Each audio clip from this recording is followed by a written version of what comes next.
Assalamualaikum warahmatullahi wabarakatuh.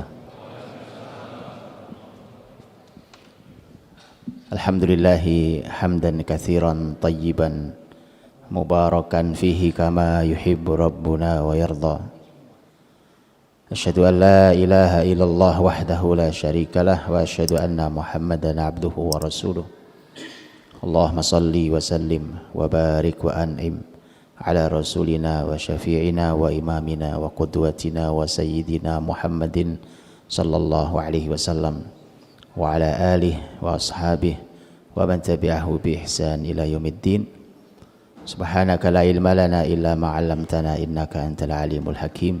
Allahumma anfa'na bima 'allamtana wa 'allimna ma yanfa'una wa zidna ilman ya alim. Amma ba'd. Saudaraku dirahmati Allah Subhanahu wa taala, berbahagia sekali, bersyukur kita pada Allah di malam hari ini di masjid yang indah, yang barokah ini. Maka kita harus mendoakan orang tua kita, waliduna Ustadz Muhammad. Semoga Allah memberkahi, menjaga beliau, keluarganya, keturunannya, hartanya. Dan demikian juga untuk semua kita yang hadir dengan semangat iman di pertemuan kali ini. Semoga Allah memberkahi kita semua, untuk keluarga kita, keturunan kita. Dan semoga Allah memberikan kita kesempatan untuk menyaksikan Allah hadirkan kembali syariatnya di muka bumi. Sesuai dengan Allah SWT, kita malam hari ini akan mencoba masuk minta izin ke Rasul, minta masuk ke rumahnya. Kita mau mengetuk pintu rumah Nabi, kemudian minta izin belajar dari dalam rumah Nabi SAW. Mungkin tidak semalaman, tapi hanya beberapa saat di rumah mulia itu. Semoga kita kebagian kemuliaannya. Saudaraku dirahmati Allah SWT, inspirasi dari rumah Nabi sallallahu alaihi wasallam, saya ingin mulai dari jaminan beliau yang sering saya sampaikan, karena ini jaminan utama beliau ketika beliau menyampaikan tentang rumahnya, rumah terbaik, keluarga terbaik. Nabi mengatakan bahwa khairukum li ahli wa ana khairukum li ahli. Yang terbaik di antara kalian, siapapun kita ini, yang terbaik adalah siapa yang paling baik pada keluarganya. Dan saya, kata Nabi, adalah orang yang terbaik pada keluarga saya. Jaminan ini mestinya cukup untuk kita belajar tentang tema rumah tangga yang sangat amat penting ini. Mestinya langsung dari Nabi saja, tak usah muter-muter ke yang lainnya, langsung ke Rasul SAW. Toh semua ada datanya. Teman-teman mau data apa tentang rumah tangga Nabi? Ada. Di semua peran beliau juga ada riwayatnya. Beliau berperan sebagai pribadi, beliau berperan sebagai suami, istri-istri beliau berperan sebagai istri, kemudian beliau berperan sebagai ayah, sebagai ibu, di sebagian istri Nabi yang mempunyai keturunan, kemudian sebagai kakek. Artinya selengkap itu, sehingga masa iya kita masih perlu yang lain. Dan pembahasan tentang tema keluarga itu pembahasan yang besar, walaupun sayangnya tidak ada sekolahnya. Ya, dan saya sering juga sampaikan bahwa kita ini untuk punya keahlian tertentu rela sekolah bertahun-tahun lamanya. Tadi pagi saya di Al-Irsyad sana dengan teman-teman muda di acara pranikah, saya tanyakan itu. Kalau Anda pengen kursus membuat kue berapa lama? Ada yang jawab setahun, Ustaz. Oh, lama juga cuma bikin kue doang. Oh iya, karena itu perlu ilmu. Anda mau jadi arsitek perlu sekian lama. Padahal hasilnya kue ya cuma, kursus kue itu hasilnya cuma makanan, arsitektur hasilnya ya bangunan. Apapun bentuk bangunannya. Lah rumah tangga kita itu hasilnya manusia loh. Anak-anak loh. Dan anak-anak itu adalah unsur paling penting di peradaban ini. Manusia itu unsur paling penting di peradaban ini. Sayangnya nggak ada sekolahnya. Bagaimana jadi suami, gimana jadi istri, gimana jadi bapak, ibu, kakek, nenek. Nggak ada sekolahnya. Sangat disayangkan. Sangat disayangkan itu. Ya. Harusnya ini masuk di kurikulum kita. Masuk di kurikulum pendidikan kita mestinya. Kalau anak lulus SMA, itu kan nggak semua anak pengen kuliah, Pak. Ada yang pengen kuliah, ada yang nggak pengen kuliah, betul ya? Tapi kalau nikah pengen. Betul kan? Kalau nikah mah ingin. Tapi tidak ada kurikulumnya. Masukkanlah di kurikulum SMA, yang punya sekolahan masukkanlah di kurikulum SMA ini. Gitu ya. Kalau nunggu negeri ini Anda mau nunggu sampai kapan? Perbaikan generasi ini supaya memasuki rumah tangga ini bukan kira-kira, bukan raba-raba, tapi betul dalam panduan Rasul, dan Rasul sudah memberikan jaminan, dan saya adalah orang terbaik di urusan rumah tangga ini. Baik teman-teman dirahmati Allah. Sebelum saya masuk tentang bagaimana Nabi berumah tangga, saya ingin bicara tentang rumah beliau. Inspirasi di rumah Nabi kan, rumahnya. Karena di sana ada inspirasi besar. Seorang imam besar di kalangan tabi'in dulu, Imam Al-Hasan Al-Basri rahimahullah ta'ala, waktu di masa kekhilafahan Utsman bin Affan radhiyallahu anhu, pernah masuk ke rumah Nabi itu. Tentu Rasul sudah wafat ya, kan udah masa Utsman. Begitu masuk ke rumah Nabi itu, beliau masuk, kemudian masuk ke dalam itu, tangannya Al-Hasan Al-Basri itu dinaikkan ke atas itu. Ternyata dengan berdiri dan tangan dinaikkan itu bisa megang bagian atasnya. Jadi sesederhana itu rumah Nabi SAW. Kemudian beliau di usulannya, saya berharap rumah Nabi ini tidak direnovasi, biarkan begini agar semua umatnya tahu inilah nabinya. Jadi teman-teman dirahmati Allah, dan rumah Nabi SAW itu memiliki inspirasi yang mahal. Waktu Nabi masuk ke Madinah pertama kali itu, kan kita tahu kan, dari mulai Masjid Quba yang beliau bangun pertama, kemudian beliau bergerak sampai ketemu Masjid Jumat yang sekarang Masjid Jumat, itu lembah dulunya, dan Nabi sholat Jumat pertama di situ. Sudah, setelah itu kan Nabi buat rebutan orang karena hari itu hari Jumat, buat rebutan orang bahwa singgah di rumah saya. Maka Nabi mengatakan, sudah biarkan, ini onta ada yang merintah ini, kita perintah biar dia jalan sendiri. Berhentilah tuh onta di tempat Masjid Nabawi hari ini, berhenti di situ, untanya berdiri lagi, jalan lagi, muter, nggak lama balik ke tempat itu lagi. Kata Nabi, berarti di sini tempatnya. Jadi yang menentukan lokasi Masjid Nabawi itu onta, tapi bukan sembarang onta itu. Kata Nabi, da'ha fa innaha ma'murah. Itu ada yang merintah tuh onta.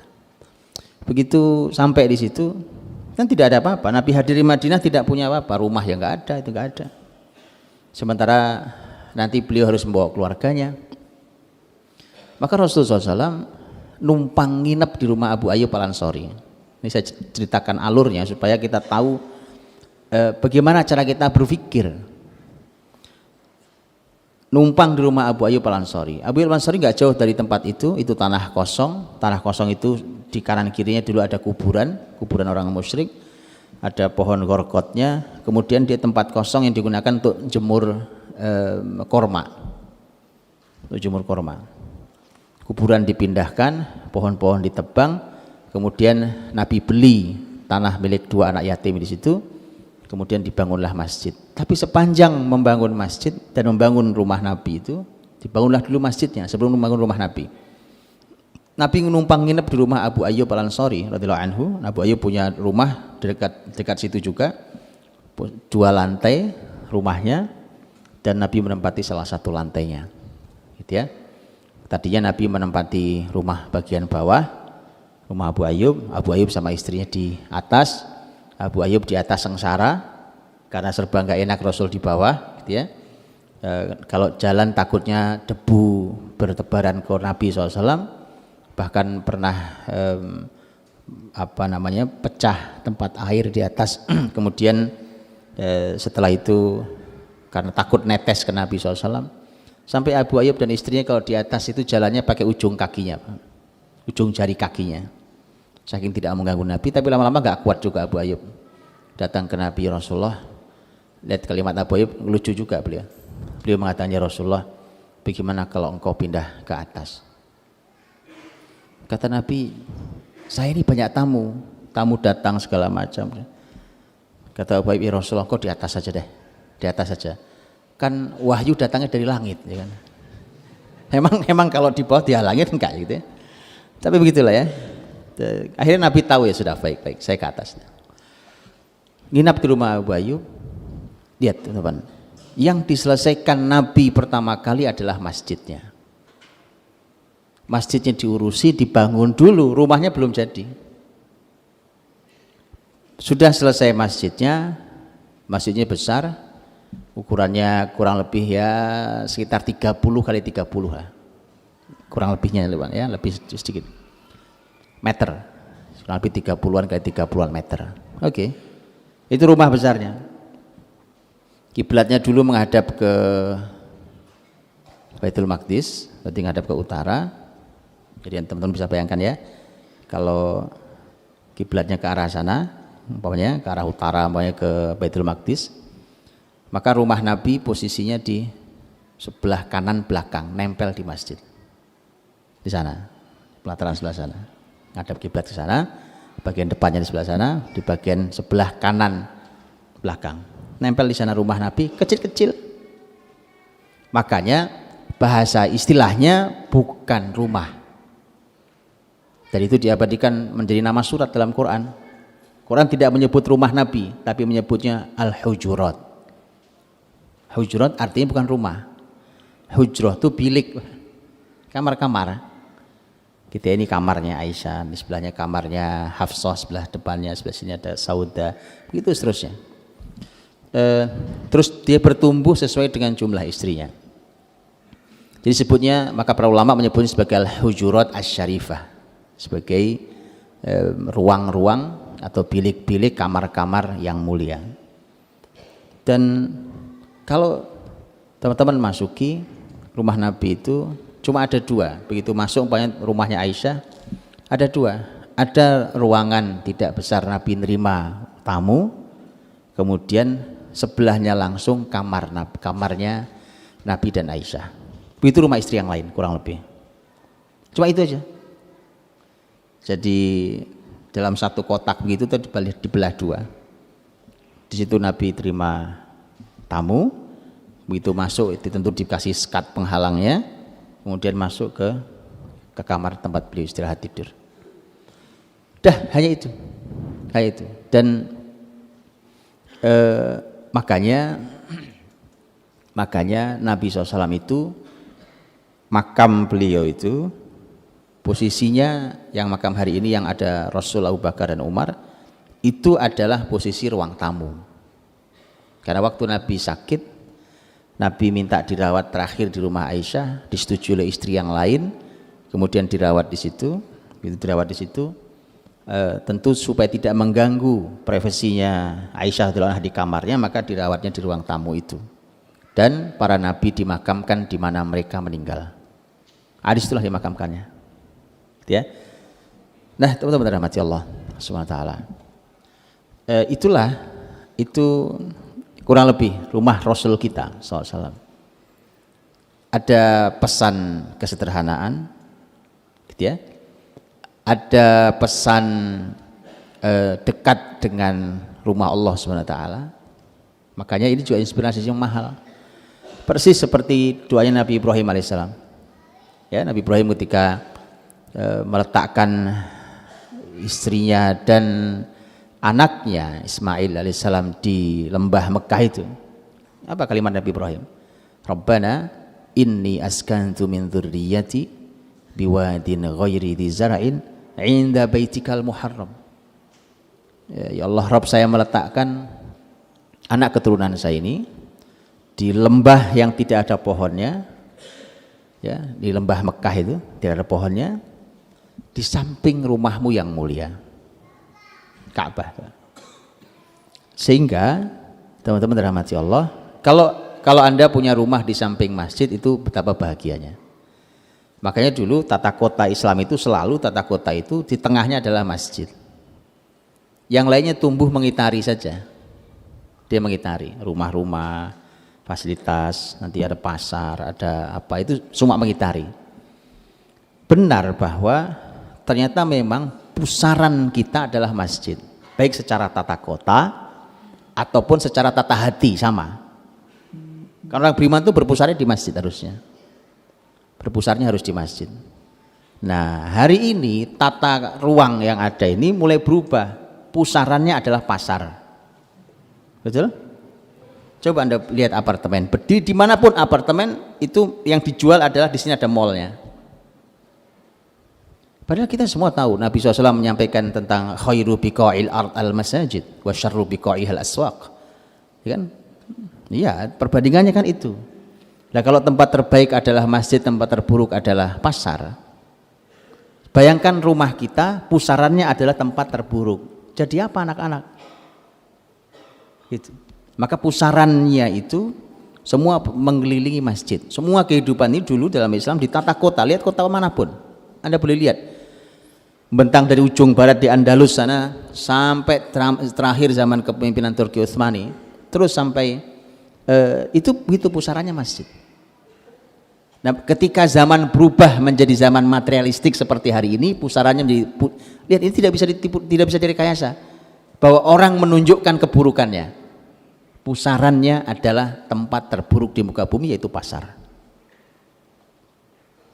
Jadi teman-teman, ini inspirasi untuk milih lokasi rumah, gitu ya. Nggak apa-apa, nggak mesti harus nempel masjid. Ya jauh dikit dari masjid nggak apa-apa. Yang paling penting nyampe ke masjid, itu yang paling penting. Ya, samping masjid tapi nggak pernah masuk masjid ya sama aja kan. Artinya bahwa oke, yang paling penting gitu. Tanyakan di mana masjidnya. Saya sering sampaikan begitu. Kadang-kadang orang tua itu hanya senang lihat anaknya sudah mandiri, beli rumah, terus senang, oh masya Allah rumahmu bagus ya kan, alhamdulillah rumahnya bagus, kemudian pemandangannya bagus, udaranya bagus ya kan. Tanyakan di mana masjidmu nak? Itu paling penting pertanyaan itu. Tidak bisa didik generasi jauh-jauh dari masjid itu nggak bisa pak, nggak bisa. Kan orang beriman itu berpusarnya di masjid. Fi buyutin adzinallahu an turfa'a wa yudhkara fiha ismuh yusabbihu lahu fiha bil ghudwi wal asal. Itu di rumah-rumah Allah itulah, disitulah sumber semua cahaya itu. Karena di ayat sebelumnya bicara tentang cahaya kan, Allahu nurus samawati wal ard, tentang masalah cahaya, semua pusaran cahaya. Maka carilah tadi ya, kalau ini menjadi inspirasi penting, rumah Nabi nempel di masjid bagian belakang itu. Nah ketika kiblat pindah, gitu ya, pindah ngadep ke selatan, yaitu menghadap ke Masjidil Haram, posisinya jadi berubah. Posisi yang hari ini jadi rumah masjid, posisi Nabi terhadap masjid jadinya sebelah kiri bagian depan, jadinya ya kan? Nah, tadi di situ sebelah kiri bagian depan. Nah, itu rumah Nabi SAW. Dan ya begitu teman-teman rahmati Allah. Jadi Nabi ingin menyampaikan tentang masalah tema rumah itu, babnya bukan sebatas rumah Anda seharga berapa miliar, tapi di dalamnya Anda bahagia apa tidak. Babnya itu, mampukah Anda menciptakan rumahku surgaku gitu ya. Dan ternyata Nabi ingin tunjukkan, teman-teman tahu bangunan modelnya kayak masjid namanya Taj Mahal, tahu ya, ini dia Taj Mahal. Itu kan kisahnya sang raja, sang pemimpin yang sangat sedih saking cintanya pada istrinya meninggal, dibangunkan monumen cinta itu sebenarnya. Itu monumen cinta. Tapi lihat teman-teman, subhanallah, untuk menunjukkan cinta tidak perlu monumen semahal itu. Kalau Anda ingin tahu monumen cinta yang sesungguhnya adalah itu, makam Nabi hari ini itu monumen cinta itu. Sesederhana itu, karena disitulah dulu semua kebaikan ada di situ, di rumah tangga Nabi SAW. Adapun makam Nabi yang sekarang adalah kamarnya Aisyah radhiyallahu anha. Maka itu monumen cinta itu. Tidak perlu orang besar-besar, mahal-mahal, taunya Anda tidak bahagia. Baik, begitulah rumah Nabi. Kalau masuk ke dalam, teman-teman, di rumah Nabi itu ya perabotannya ada, tapi sederhana sekali.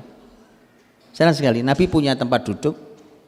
Tempat duduknya itu Karena zaman dulu serba lapis kulit, ya kulit onta, ya kulit kambing gitu ya. Kulit itu serba guna, bisa buat tempat tidur, bisa buat tempat duduk, bisa buat bejana air dan seterusnya. Dulu gitu, itu diisi supaya lebih empuk, diisi menggunakan kulit kayu. Itu kulit-kulit kayu itu kumpulkan, dimasukkan, nah itu tempat duduk Nabi. Nah, sesederhana itulah semuanya.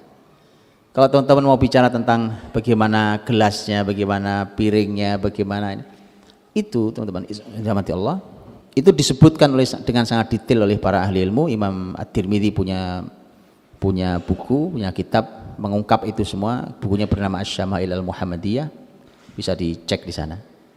Tapi semua dengan penuh kesederhanaan itu lakukan. Dan Nabi sampai disebutkan Nabi SAW itu makan itu sampai tidak pernah makan Nabi di meja itu. Nabi makan itu gelar di bawah ini ada digelar gitu ya. Kalau sekarang diganti plastik sayangnya gitu ya. Dulu gelarannya bukan plastik dan gelaran itu bisa dipakai lagi. Kalau kulit kan bisa dipakai lagi. Ya udah, gelar dimakan di bawah, makan Nabi dengan keluarganya gitu. Para ulama mengomentari, ini komentar ulama, mengapa Nabi tidak pernah makan di meja? Karena Nabi SAW ingin mengajari tema tawadhu dan kesederhanaan. Saya tidak tahu, ternyata para ulama menyampaikan bahwa makan di meja itu dulu merupakan kebiasaan apa namanya ya, orang-orang yang tidak menunjukkan ketawadhuan gitu. Bukan tidak boleh, untuk makan di meja juga boleh ya, tidak masalah. Tapi itulah Nabi kita SAW menunjukkan itu. Dan pembahasannya juga memang sangat sederhana. Sesederhana itu. Sesederhana Nabi SAW kalau datang habis syuruk, habis terbit matahari, Nabi SAW ada di masjid sampai terbit matahari. Begitu pulang Nabi kan nyari sarapan. Kalau Nabi sedang tidak puasa, Nabi cari sarapan kan. Nyari sarapannya itu sesederhana Nabi berkata, hal min syai', apakah ada sesuatu di rumah ini? Kata sesuatu itu artinya apa saja deh. Makan tuh dibikin simpel gitu loh Pak, dibikin sederhana. Makan itu biasa saja gitu ya, yang ada dimakan, nggak usah terlalu banyak komentar Pak. Ini kebanyakan nonton acara kuliner kita ini. Iya, banyak nonton acara kuliner, akhirnya semua dikomentari. Makan tuh kalau nggak dikomentari, wah ini jos ini kan gitu. Kalau nggak begitu rasanya kurang top dia. Yakin Nabi kita itu kalau sarapan bahasanya cuma begitu, apakah ada sesuatu? Cuma cukup sesuatu. Ya. Nah, sesuatu saja. Ada alhamdulillah dimakan, tidak ada yang kata Nabi kalau gitu saya puasa sunnah, ya. Sekali waktu berbeda, Nabi lagi ingin puasa, tapi ternyata Aisyah mengatakan, ya Rasulullah, kemarin ada yang menghadiahkan ke kita makanan kesukaanmu, aku simpan untukmu, yaitu his. Ada makanan namanya hais. Kalau teman-teman ke Madinah cari ke pasar kurma, nanya hais ada apa tidak. Itu gabungan antara kurma dicampur dengan minyak samin, saya nggak tahu campuran-campuran, ada gandum segala macam. Enak, makanannya manis. Itu adalah makanan kesukaan Rasulullah SAW. Ada orang memberikan hadiah, disimpan oleh Aisyah. Begitu Nabi datang, kok Nabi nggak nanya makan ya, ditawari, ya Rasulullah makan, kata Nabi saya puasa. Kata Aisyah, loh ini kemarin dikasih hadiah saya simpan untukmu. Kata Nabi kalau gitu kesini kan saya makan. Karena beliau puasa sunnah, menyenangkan hati istri yang telah menyimpan makanan untuk Nabi SAW itu wajib hukumnya, maka beliau batalkan puasa sunnahnya gitu ya. Itu pelajaran juga mahal tentang tema makan itu. Kadang-kadang istri itu sudah menyiapkan makanan di atas meja, dicicipi lah Pak, walaupun di luar mungkin sudah makan ya kan, sudah makan. Karena buat wanita masakan itu sesuatu banget, sesuatu yang luar biasa.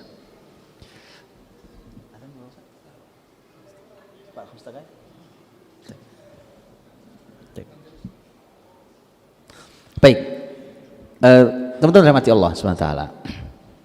Jadi kesederhanaan itu justru menjadi potret yang paling terlihat di rumah tangga Nabi SAW. Jadi jauh dari kata mubadir, sama sekali jauh. Maka hati-hati rumah tangga sampai terjerat dalam tema mubadir.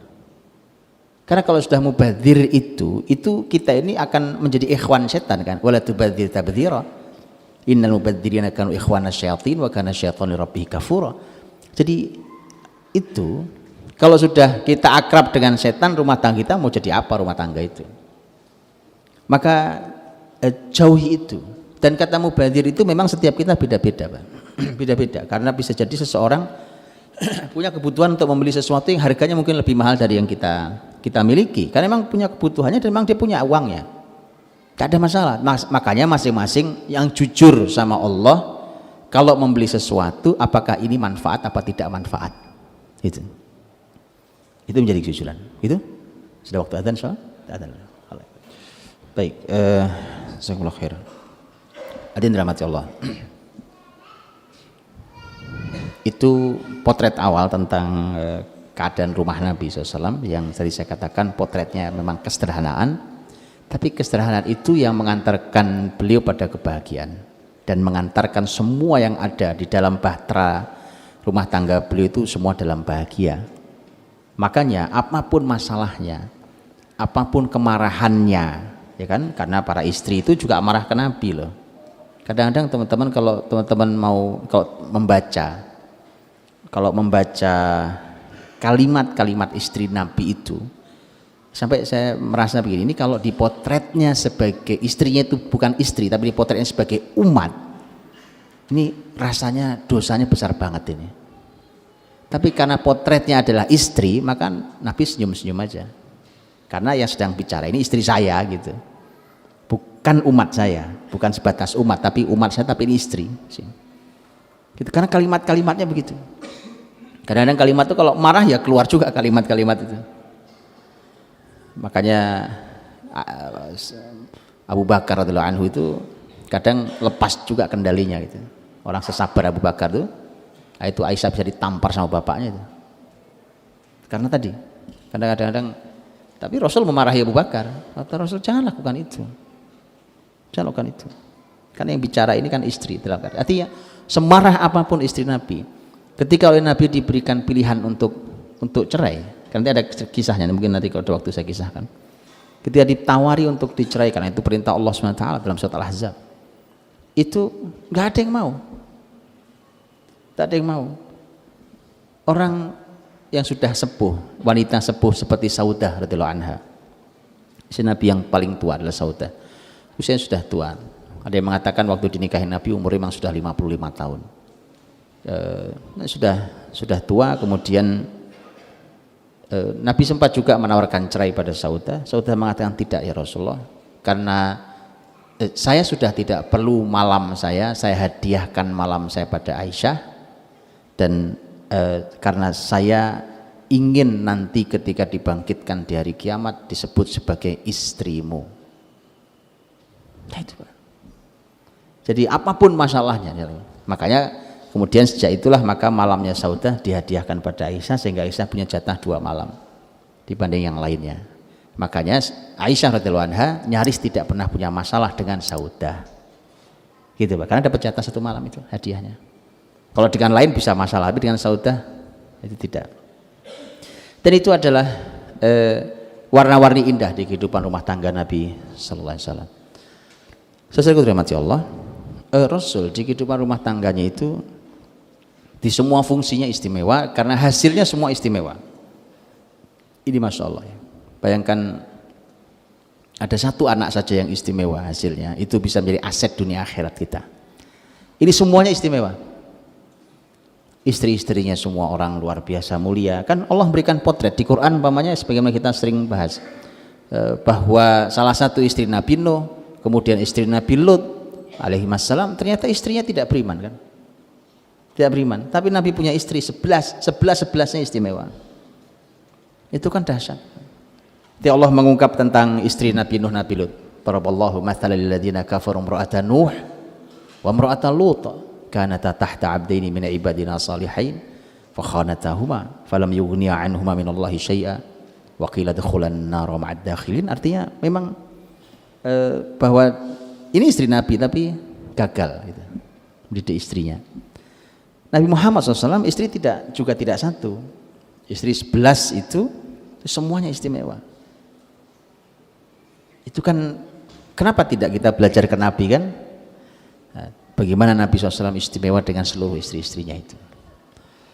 Dan ketika kita masuki posisi Nabi sebagai suami dan istri beliau sebagai istri, dengan semua drama dan warna-warni indahnya, itu masing-masing berperan juga luar biasa. Teman-teman kalau membaca istri-istri Nabi SAW, mereka itu punya peran yang berbeda-beda. Peta terhadap Nabi juga beda-beda. Peta terhadap Nabi juga beda-beda. Contohnya, kalau bicara tentang istri Nabi yang pertama, Khadijah radhiyallahu anha, kita tahu bahwa beliau wanita yang awal, Nabi tidak menikah dengan wanita manapun saat Khadijah masih hidup. Memang bahkan Nabi yang berkata pada Aisyah radhiyallahu anha, ya kan, wallahi ma abdalani Allahu khairan minha, Allah tidak pernah memberiku ganti istri yang lebih baik daripada Khadijah. Wanita luar biasa lah Khadijah radhiyallahu anha. Sehingga ketika sudah meninggal sekalipun, Nabi sudah hijrah pindah ke Madinah, makam Khadijah di Mekah. Nabi tinggal 500 kilo kurang lebih dari makam itu, ya kan? Tapi kenangan dengan Khadijah nggak hilang. Emang ini wanita yang satu ini istimewa, tidak hilang. Itu yang membuat Aisyah sangat cemburut. Dia punya petanya Nabi sampaikan. Waktu semua orang kafir dia beriman, waktu semua orang tidak percaya dia percaya sama saya. Gitu? Yang pertama masalah visi yang sama, yang kedua masalah istri yang mendukung suami, yang ketiga masalah Khadijah itu punya dana besar, punya harta besar, dia yang digunakan untuk mendukung visi suaminya, dan yang keempat adalah fitrah manusia, bahwa dia darinya Nabi dianugerahi keturunan anak-anak. Peta istimewa Khadijah itu, teman-teman, itu di situ posisinya. Di posisi Nabi mulai dakwahnya, maka wanita yang seperti Khadijah itu yang cocok memang untuk mendampingi Nabi di awal. Begitu berjalan dan Khadijah punya 6 anak, kemudian Khadijah radhiyallahu anha meninggal tahun 10 kenabian. Maka Nabi sudah menjadi nabi tahun 10 kenabian, itu sudah 10 tahun jadi nabi. Sudah jadi nabi, kemudian Khadijah meninggal, maka Nabi perlu ada orang yang bisa mendampingi anak-anaknya. Makanya begitu ditawarkan menikah dengan Saudah, wanita yang sudah tua, tapi Saudah punya wanita yang baik dan punya pengalaman sebagai orang tua bersama anak-anak. Masuklah Saudah di rumah tangga Nabi. Ya, jadi begitu Khadijah meninggal, maka Saudah masuk di rumah tangga Nabi. Tapi Nabi juga menikah dengan wanita yang lain, yaitu Aisyah radhiyallahu anha, tapi belum serumah nanti ketika di Madinah. Jadi di Mekah itu Nabi serumah dengan Khadijah meninggal serumah dengan Saudah. Kemudian begitu di Madinah, Nabi hijrah ke Madinah, Nabi bawa 2 istri, satu Saudah, yang kedua Aisyah. Baru serumah dengan Aisyah bulan Syawal tahun 1 Hijriah, dan begitu masuk ke rumah tangga Nabi SAW, maka Aisyah punya peta yang lain. Wanita masih gadis, muda, cerdas sekali, cerdasnya di atas rata-rata. Maka dia adalah penampungan terbesar dari ilmu Nabi SAW. Suaminya orang pinter, Pak.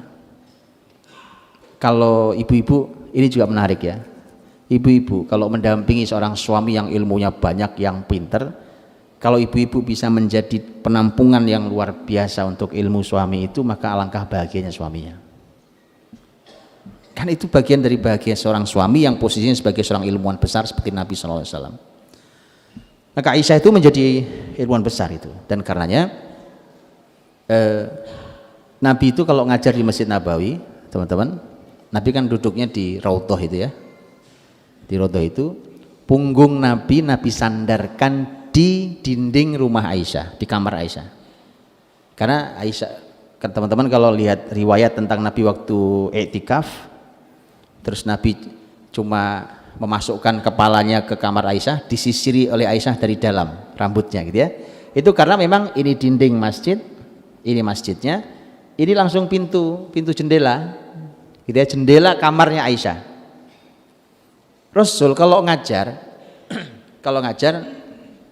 itu posisinya tidak posisi membelakangi kiblat. Kalau saya sekarang ini kan membelakangi kiblat, kita kiblatnya ke sana, saya membelakangi kiblat. Tidak. Kalau Nabi sholatnya kiblat ke sana, posisi rumah Aisyah di sebelah sana, punggung Nabi nempel di sana, ngadepnya ke sana. Itu ngajar para sahabat. Para ahli ilmu mengatakan, kenapa Nabi nggak di sini saja kan ngajar ini kan? Biasanya kalau kita kan ngajar di sini kan, Pak. Nabi malah kenapa ke situ? Para ulama mengatakan bisa jadi salah satu tujuannya adalah agar suara yang Nabi sampaikan, ilmu Nabi sampaikan itu masuk ke kamar Aisyah. Maka tidak aneh kalau Aisyah menjadi wanita sumber utama ilmu di kalangan para kaum wanita. Bahkan kelak menjadi guru besarnya. Begitulah rumah tangga Nabi, teman-teman. Jadi memang ada pusaran ilmu, dan itu juga pelajaran mahal bahwa yang namanya suami itu ya memang harus jadi sumber ilmu istrinya. Jadi para suami yang belum jadi sumber ilmu istrinya ya segera belajar yang cepat belajarnya, agak ngebut belajarnya gitu. Istri Anda mau belajar sama siapa? Belajar sama ustadz. Dulu literatur Islam dulu itu, umpamanya Umar bin Khattab radhiyallahu anhu, Aisyah radhiyallahu anha. Umar itu pernah kirim surat untuk masyarakat Kufah, kirim surat. Suratnya adalah alimu nisaakum suratan nur. Ajarkan pada istri-istri kalian surat An-Nur. Perintah ke siapa? Perintah ke para suami. Berarti suaminya ngerti tafsir surat An-Nur. Surat An-Nur begitu pulang ke rumah suaminya ngajarin istrinya masing-masing. Kan gitu kan? Kita ini surat An-Nur juga nggak ngerti sebelah mana kadang-kadang. Apalagi tafsirnya. Gitu. Ini masalah kualitas zaman. Yuk kita ubah gitu loh. Bahwa suami itu memang literaturnya istri. Harus begitu. Sumber ilmunya istri itu suami itu. Jadi mari Pak, harus begitu. Itu dulu perintah massal di kota. Di kota itu gitu perintah. Khalifah tinggal ngasih perintah, ajari istri kalian surat An-Nur, kirim surat itu ke Kufah. Perintah dari khalifah. Enak dia. Kalau punya masyarakat gitu enak banget jadi pemimpin, Pak. Enak banget tinggal perintah gitu jalan, masyarakatnya perintah jalan dong, enak mereka tahu ilmunya. Sekarang kasih instruksi bingung masyarakat ini ngapa maksudnya nih kita. Sehingga teman-teman dirahmati Allah, maka ayo di para suami ini jadi literatur istrinya. Dan istri Nabi yang lain juga berbeda-beda karena dengan berbagai macam istrinya itu. Ada yang memang para ahli ilmu mengatakan bahwa Nabi SAW salah satu peta pernikahan beliau itu diantaranya adalah untuk mengikat hubungan yang sangat kuat dan erat dengan sahabat-sahabatnya di ring satu. Itu juga peta juga. Bukankah Khulafaur Rasyidin itu dua mertua, dua menantu? Itu. Orang terdekat Nabi, Abu Bakar, Umar, Utsman, Ali, radhiyallahu anhum ajmain. Abu Bakar, Umar mertua. Ada Aisyah, ada Hafsah.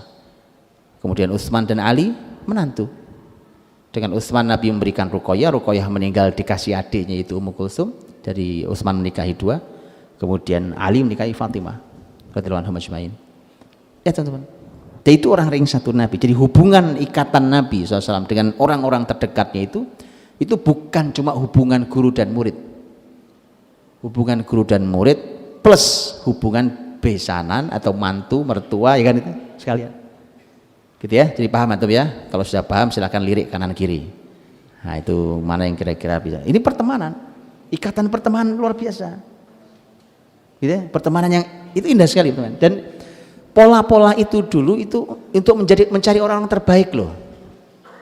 Mencari orang-orang terbaik. Gitu ya. Saya Masya Allah kemarin ketemu teman saya yang sudah lama nggak ketemu, sudah lama sekali saya tidak ketemu, dan begitu ketemu beliau mimpin sebuah pesantren yang besar. Ini pesantren sudah tua. Beliau ini sebenarnya posisinya mantu. Masya Allah murid sebenarnya, murid terbaik diambil jadi mantu oleh pemilik pesantren. Ternyata ini analisanya mertuanya memang luar biasa. Ternyata memang tidak ada anak-anaknya yang bisa melanjutkan pesantren itu. Yang bisa melanjutkan dan membesarkan ternyata mantunya ini.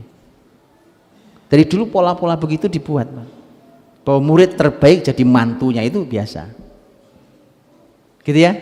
Pola-polanya indah, pola-pola pernikahan gitu. Ya, bahkan bisa jadi dulu kalau murid terbaik itu maharnya saja menjelaskan kitab gurunya. Ya, Imam Al-Ghazali, teman-teman kalau ada kitab namanya kitab Bada'i' Shana'i'. Bada'i' Shana'i' itu adalah buku beberapa jilid itu fikih dalam madhab Hanafi. penulisnya Imam Al-Kasani, imam besar. Disebutkan oleh para ahli ilmu itu buku itu ditulis oleh Imam Al-Kasani sebagai mahar untuk menikahi putri gurunya. Gitu ya. Jadi antum cari nanti para ahli ilmu itu antum tanya, Ustadz punya kitab apa biar saya jelaskan kitabnya gitu ya. Sebagai mahar nanti. Subhanallah teman-teman, begitulah. Jadi artinya pernikahan Nabi itu memang punya peta teman-teman. Petanya luar biasa. Sekaligus bahwa istri-istri Nabi itu adalah teladan untuk cermin untuk setiap muslimah. Karena tentu kita beda-beda, gitu ya? Muslimah beda-beda. Muslimah ini beda-beda sehingga dia punya cermin, potret cerminnya banyak. Ada orang yang mungkin miripnya Khadijah, ada yang mungkin miripnya Aisyah, ada orang miripnya Hafsah, ada orang saya mirip Saudah, ada orang miripnya umpamanya dengan Zainab binti Jahsh atau Zainab binti Khuzaimah. Itu beda-beda. Yang pasti siapapun mereka semua ahli surga, semua orang mulia, punya potret yang beda-beda. Berperanlah seperti Ummahatul Mukminin berperan. Mereka punya peran-peran yang luar biasa. Umpamanya saya kasih contoh, istri Nabi yang sampai dapat gelar sebutan, gitu ya, yaitu Zainab binti Khuzaimah radhiyallahu anha. Itu sebutannya adalah Ummul Masakin, ibunya orang-orang miskin. Ini karakter perempuan yang sangat dekat dengan orang-orang miskin. Jadi tipe karakternya karakter wanita sosial sekali, bukan sosialita ya. Beda-beda ya, bukan sosialita maksud saya. Wanita yang punya jiwa sosial yang sangat tinggi. Itu dekat sekali dengan orang-orang lemah, orang-orang miskin. Sampai jadi istri Nabi itu ada yang sebutannya memang ibunya orang-orang miskin. Itu Zainab binti Khuzaimah. Kalau Zainab binti Jahsh itu adalah jenis wanita yang tangannya sangat terampil. Tangannya itu terampil dan menghasilkan uang tangannya itu. Itu Zainab binti Jahsh radhiyallahu anha. Sampai Aisyah sendiri yang mengatakan, kata Aisyah radhiyallahu anha, Aisyah sama Zainab itu ada di kubu yang berbeda gitu ya. Nabi itu istrinya berkubu-kubu, Pak. Ada 2 kubu besar. Nah, itu hadis sahih. Hadis sahih. Pokoknya rumah tangga Nabi itu indah, Pak. Ada 2 kubu besar. Satu kubu dipimpin oleh Aisyah radhiyallahu anha, satu kubu dipimpin oleh Ummu Salamah radhiyallahu anha. Nah, itu. Di belakangnya ada pasukannya, tim ya kan. Walaupun nanti sesama pasukan juga punya masalah gitu. Tapi indah sekali. Betulan, betul. Zainab binti Jahsh itu, tapi Aisyah fair. Aisyah mengatakan bahwa kelebihannya Zainab binti Jahsh radhiyallahu anha adalah dia wanita yang tangannya sangat terampil, dari situ dia menghasilkan uang dan dari situ dia bisa bersedekah dengan uangnya sendiri. Itu pujiannya. Maka ada kan jenis wanita yang tangannya terampil, Pak. Nah, Zainab binti Jahsh tangannya terampil, apa saja. Beliau itu punya bisnis parfum, Zainab binti Jahsh. Beliau punya keahlian di dalam tema kulit itu, untuk menyamak kulit itu, ada tiba gitu, dan seterusnya. Jadi perannya beda-beda, potretnya. Perannya memang sangat berbeda-beda dan ini artinya hadirin rahmati Allah bahwa para nabi dan para istrinya ini memang hidup semuanya dalam visi yang besar. Saya ingin sampaikan ada kalimat bagus dari seorang pakar psikologi dari Riyadh, Pak. Namanya Profesor Dr. Thoriq Al-Habib. Masih hidup orangnya, masih cukup muda. Beliau membahas ilmu psikologi tapi beliau punya kedekatan dengan ilmu Islam itu kuat sekali. Profesor Dr. Thoriq Al-Habib, beliau mengatakan suatu hari saya ke Madinah. Beliau tinggal di Riyadh, saya ke Madinah. Saya renungi di samping rumah Nabi itu. Mengapa ya Nabi istrinya banyak? Itu saya renungi. Beliau sebagai seorang pakar psikologi kan tahu persis tentang namanya ahli psikologi, Pak. Jadi punya gimana ya rasanya itu. Tapi beliau ingin renungi kenapa Nabi istrinya banyak. Kemudian beliau katakan, sampailah saya pada sebuah hikmah yang besar. Bahwa indahnya kehidupan Nabi dan rumah tangganya itu tidak bisa diceritakan hanya oleh satu istri. Indahnya Nabi dan rumah tangganya itu harus dikisahkan oleh 11 istri baru selesai. Ya, antum paham? Atau nggak paham? Jadi ketawa jadi. Makanya kasihanilah diri masing-masing para bapak-bapak ini, hidupnya nggak indah-indah amat. Satu istri cuma cukup untuk menjelaskan. Kisahnya udah habis kisahnya. Iya kan? Gak ada indah hidup kita nampaknya. Satu istri udah selesai kisahnya. Ini pembahasan pakar psikologi menjelaskan. Coba merenungi itu. Makanya untuk indahkan diri, ya kan? Diindahkan diri. Biar bisa diceritakan oleh banyak yang lainnya. Baik, teman-teman rahmati Allah. Nah, dengan istrinya saja itu punya pola-pola yang juga luar biasa. Ada pelajaran banyak di sana. Kalau tadi saya bicara tentang literatur, suami adalah literatur istrinya. Juga ada pembahasan-pembahasan yang lain. Hari ini yang sering kali jadi sumber masalah, umpamanya masalah komunikasi kan, Pak. Komunikasi itu selalu diangkat di masa, heran juga saya. Ini katanya eranya era komunikasi. Tapi kita sering miskomunikasi. Berarti era komunikasi, peralatan canggih untuk komunikasi, tapi sering masalah komunikasi kita. Itu luar biasa. Dan Nabi mengajari kita tentang tema berkomunikasi dengan para istrinya. Dan komunikasi Nabi indah sekali. Seorang ahli parenting dari Kuwait, Dr. Jasim Al-Mutawwa, beliau pernah menulis tulisan bagus tentang komunikasi Nabi dan istri-istrinya. Beliau menyampaikan bahwa menyebutkan detail contoh-contoh tentang komunikasi dengan kata, gitu ya. Kemudian komunikasi tanpa kata, nonverbal, gitu ya. Komunikasi tanpa kata itu juga bermacam-macam lagi yang lainnya. Dan saya sering ceritakan, bahkan Nabi itu kadang-kadang komunikasinya tidak menggunakan kata-kata, tidak menggunakan bahasa tubuh, tapi menggunakan bahasa aroma. Itu sampai level komunikasi level tinggi itu, Pak. Gitu ya. Sampai menggunakan bahasa aroma. Itu memang kejadian, ya. Dan sudah tahu kan kisahnya, saya sering kisahkan bahwa ketika Hafsah punya masalah dengan Rasul, maka Hafsah meminta tolong pada Aisyah radhiyallahu anha, saya punya masalah sama Rasul, kalau kamu bisa menyelesaikan masalah ini, bisa mendamaikan kami, maka satu jatah malam saya kasih kamu. Nah, dulu jatah malam tuh buat itu, Pak, berbayaran dulu. Indah kan? Nggak ngerti, antum nggak ngerti. Wong saya ngomong indah nggak ada yang ngerti kan, kecuali yang nyoba.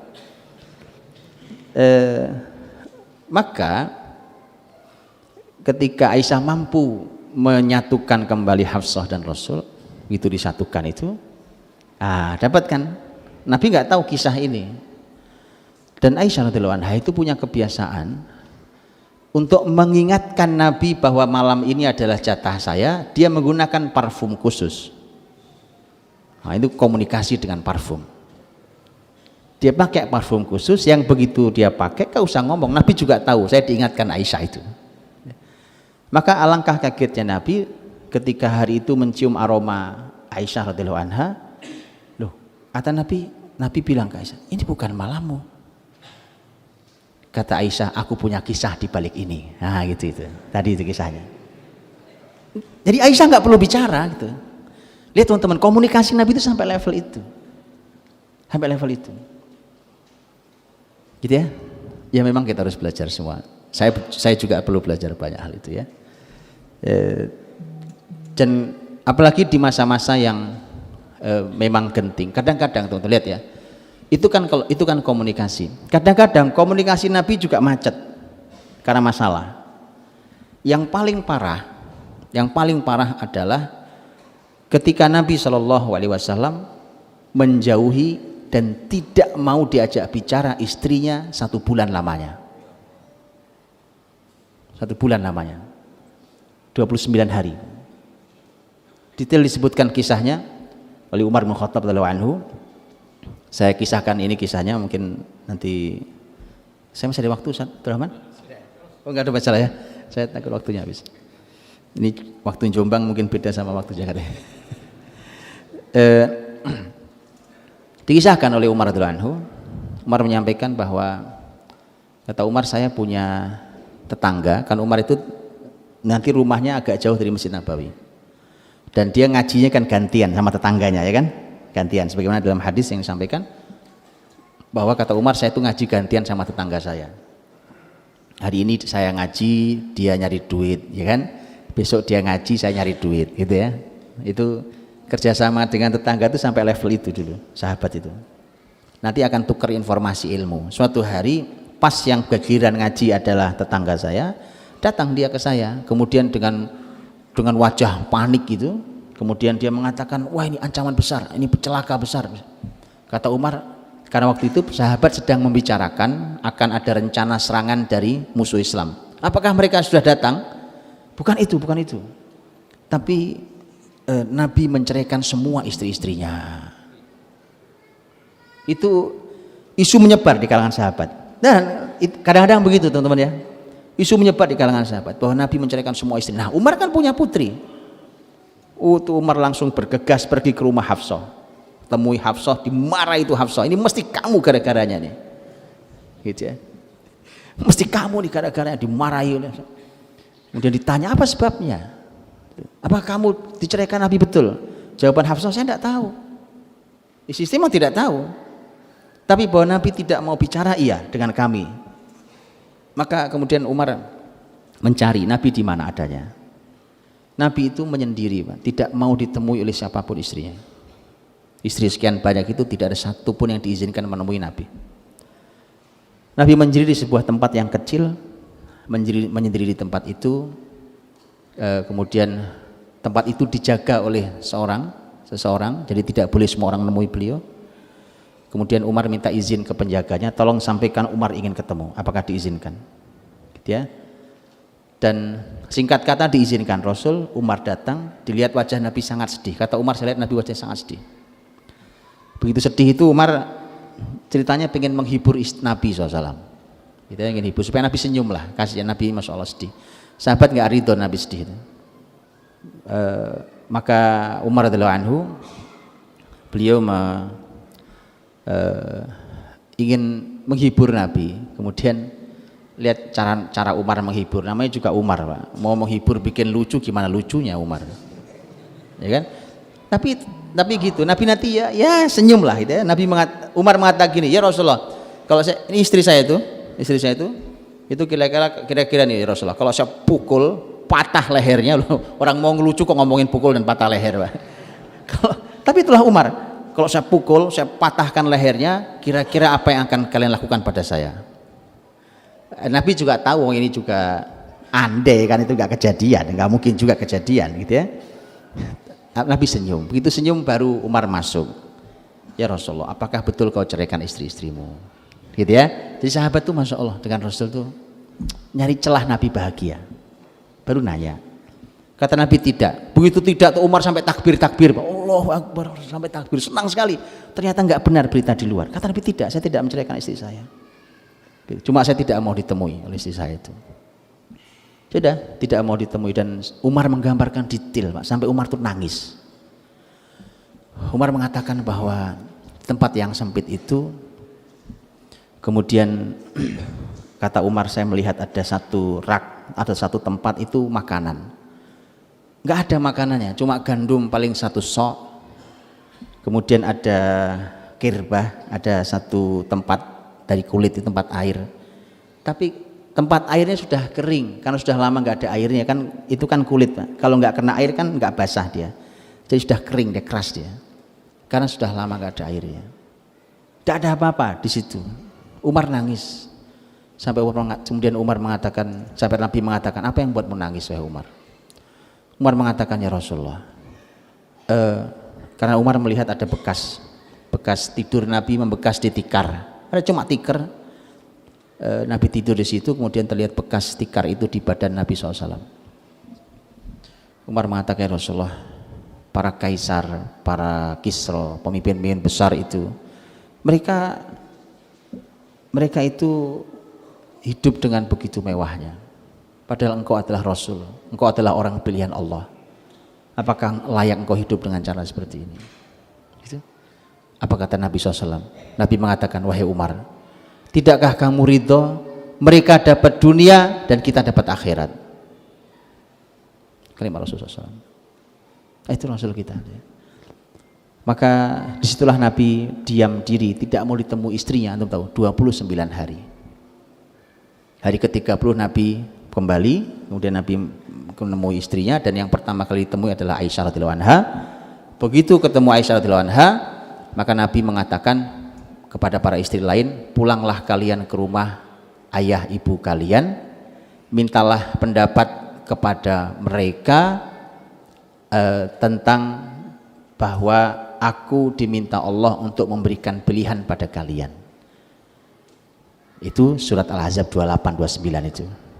Ya ayuhan nabi qul li azwajik in kuntunna turidnal hayatad dunya wa zinataha fata'alaina umatti'kunna wa usarrihkunna sarahan jamila. Itu kalau kalian inginnya dunia akan saya beri, tapi saya cerai baik-baik. Tapi kalau inginnya Allah, hari akhir, kehidupan akhirat, maka Allah telah menyiapkan pahala yang besar bagi orang-orang yang baik di antara kalian, gitu ya. Dan Nabi minta silahkan diskusi dengan keluarga masing-masing. Ini tawaran perintah Allah SWT. Debat. Para ahli ilmu berbeda pendapat tentang apa sebabnya Nabi marah. Nabi sangat marah pada istrinya. Jadi Nabi tidak mau ditemui itu karena Nabi sangat marah pada istrinya. Jadi memang ada ya naik turun keluarga itu, Pak. Justru disinilah indahnya keluarga Nabi. Keluarga Nabi itu bisa ditiru. Bisa ditiru, bukan semuanya rumah tangga tanpa masalah, nggak ada rumah tangga tanpa masalah. Rumah tangga Rasul pun ada masalahnya. Sampai masalahnya kayak begini loh. 1 bulan nggak ada komunikasi. Karena Nabi marah sama istri-istrinya. Para ahli ilmu berbeda pendapat tentang kenapa marah. Nanti disimpulkan oleh Imam Ibnu Hajar rahimahullah ta'ala, beliau mengatakan bahwa semua sebab yang disebutkan itu bisa jadi terakumulasi. Nah gitu ya, hati-hati itu, akumulasi masalah. Karena ada sebagian riwayat yang mengatakan kemarahan Nabi itu ini ada dalam surat Tahrim itu, berhubungan dengan masalah Hafsah yang membocorkan hal yang rahasia kepada Aisyah, padahal Nabi sudah minta pada Hafsah, rahasiakan masalah kita ini. Dibocorkan pada istri yang lain yaitu Aisyah radhiyallahu anha. Itu surat At-Tahrim. Apa masalah itu? Ulama juga ada 2 pendapat tentang apa masalahnya. Sebagian mengatakan ada peristiwa antara Rasul, Hafsah dan Maria Al-Qibtiyah, istri Nabi. Ada yang mengatakan itu istri Nabi, ada yang mengatakan tidak dinikahi, dari budak dan seterusnya. Dari Maria Al-Qibtiyah itu. Dan antum sudah tahu kisahnya? Oh, tidak tahu. Saya kisahkan sedikit. Rasul waktu itu Hafsah sakit. Begitu Hafsah sakit, Hafsah itu minta pulang, jadi dirawat di rumah orang tuanya. Diizinkan oleh Nabi SAW. Kemudian Maria itu rumahnya tidak ada di samping masjid. Kalau istri Nabi itu rumahnya di samping masjid itu. Tapi kalau Maria Al-Qibtiyah itu rumahnya ditaruh di arah Kuba, Masjid Kuba. Jadi agak lumayan jauh loh, sekitar mungkin 5 kilo gitu ya dari itu. Nah, suatu hari itu ketika Hafsah pulang ke rumah, maka Maria itu masuk ke rumahnya Hafsah. Rumahnya Hafsah itu posisinya hari ini nggak ada rumahnya. Posisinya adalah kalau bapak-bapak mengucap salam ke Rasul, di mana bapak-bapak berdiri itu rumah Hafsah. Tahu Bapak ya? Yang pernah umroh haji tahu. Jadi bapak-bapak kalau mengucap salam ke Rasul yang hari ini masuk dari babu salam itu, nanti keluarnya di bab baki itu, maka di mana bapak-bapak berdiri mengucap salam ke Rasul, itulah rumahnya Hafsah dulu. Waktu Hafsah sakit kan pulang. Nah Maria itu main ke rumahnya Hafsah itu, masuk ke rumah Hafsah, ada Nabi di sana. Ternyata Hafsah hari itu pulang ke rumahnya. Dilihatnya ada Maria, marah besar Hafsah radhiyallahu anha, marah ke Nabi SAW. Gitu ya, bapak-bapak hati-hati itu. Walau itu halal buat anda, hati-hati. Masuklah ke situ dan Hafsah marah. Kemudian Nabi minta baik. Ini masalah ini tolong dirahasiakan saja antara aku dan kamu, Rasul dan Hafsah. Hafsah nggak nahan, Pak, nggak tahan, mungkin nggak tahan dengan marahnya, cerita dia ke Aisyah. Nah gitu. Dan Nabi marah karena ini masalah rahasia. Rahasia ini tidak boleh diumbar begitu. Oke. Masalah yang kedua tentang tema itu adalah tema minuman madu itu. Ya, kisah minum madu yang saya sudah pernah ceritakan tentang ini gara-gara madu ngasih madu, kan? Jadi dikasih minuman madu itu, disebutkan di rumahnya Zainab binti Jahash radhiyallahu anha. Nabi kan keliling ke rumah istrinya ya, kalau pagi dan sore hari satu-satu ditemui. Masuk ke rumah Zainab nggak keluar-keluar, kelamaan itu. Istri lain sudah nunggu kan giliran untuk ditemui Nabi. Ternyata Nabi disuguhi madu dikasih ke Nabi, disuguhkan ke Nabi, Nabi minum dulu dan seterusnya. Dan itu ternyata Aisyah dan Hafsah radhiyallahu anha ini berkolaborasi untuk mengatakan ke istri, yuk kita sampaikan ke istri lain ya kan, bahwa nanti kalau Nabi datang ke rumah-rumah kalian, katakan aroma mulutmu tidak sedap ya Rasulullah. Madu apa? Madu kan nggak ada masalah. Madu itu malah menetralkan, iya kan? Nggak ada. Jadi itu karena masalah kecemburuan semuanya. Disitulah kemudian Nabi sampai mengatakan kalau gitu Nabi saat itu mengharamkan meminum madu. Itulah yang kemudian ditegur Allah di ayat pertama surat At-Tahrim itu. Ya ayuhan nabiyyu lima tuharrimu ma ahallallahu laka tabtaghi mardata azwaji wallahu ghafurur rahim. Jadi Allah tegur, wahai Nabi, kenapa kamu mengharamkan apa yang dihalalkan Allah? Itu kisahnya. Ya. Kita yang ketiga yang disebut akumulasi. Yang ketiga adalah bahwa dari tahun ke tahun ekonomi Nabi dan sahabat itu kan grafiknya naik gini, Pak. Terus naik. Jadi makin sahabat itu makin hari makin kaya. Tapi kehidupan Nabi nggak kunjung kaya. Padahal Nabi itu bisa punya hak yang lebih besar dibandingkan muslimin lain. Contohnya ada fai. Fai itu kan harta rampasan perang yang itu murni Nabi yang punya hak mengaturnya. Itu fai, beda dengan ghanimah. Maka istri-istri Nabi pernah mengatakan, ya Rasulullah, putri-putri Persia itu hidup dengan begitu nyaman dan mewahnya. Sementara engkau adalah Rasul yang lebih mulia daripada Persia. Tidakkah kau izinkan kami hidup seperti mereka? Itu membuat Nabi marah. Marahlah. Kenapa tidak? Masa iya pantas istri Nabi ngomongin duit belanja. Itu maksudnya. Jadi Masya Allah Pak. Ya sesuaikan dirilah para ibu-ibu ya, menyesuaikan diri Masya Allah. Gak pantas lah. Pembahasannya ini pembahasan akhirat, pembahasan peradaban. Terus tiba-tiba ngomongin uang belanja. Bukan nggak boleh sih Bu, kalau kurang belanja besok nanti malam belum minta juga nggak apa-apa. Tapi maksud saya pembahasannya jangan ingin hidup seperti putri Persia. Maka Nabi marah.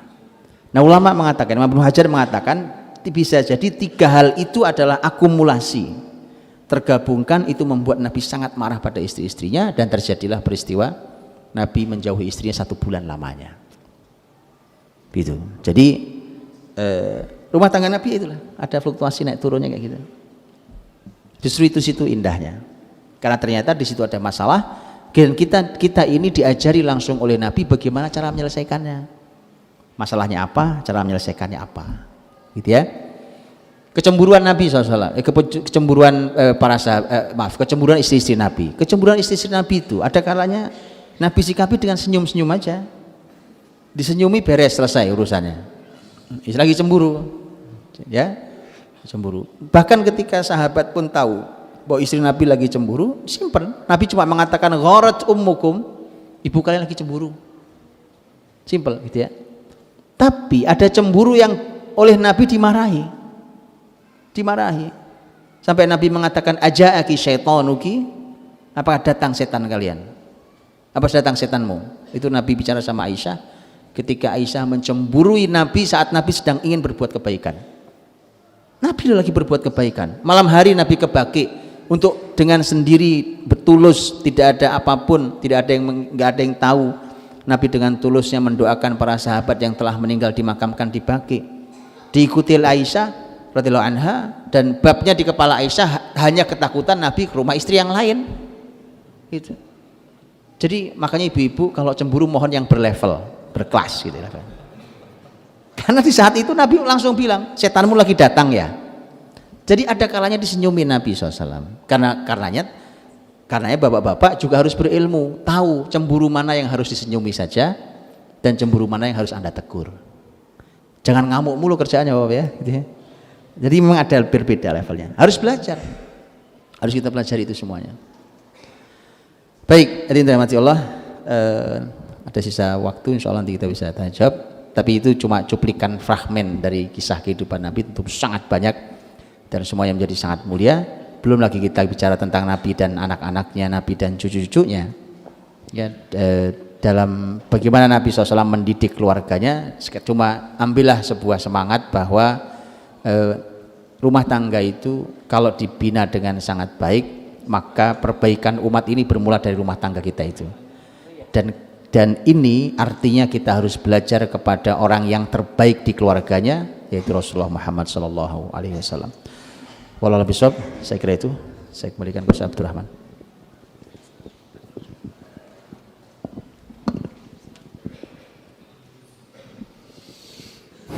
Masya Allah. Sedikit kita dapat gambaran mengenai bagaimana bentuk keluarga rumah Nabi Sallallahu Alaihi Wasallam. Mungkin dari bapak-bapak atau ibu-ibu ada yang kurang jelas. Saya beri kesempatan untuk bertanya. Silakan. Ada yang silakan Mbak.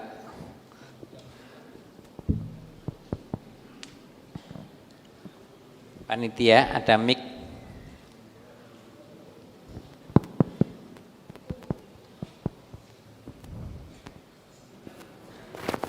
Cek.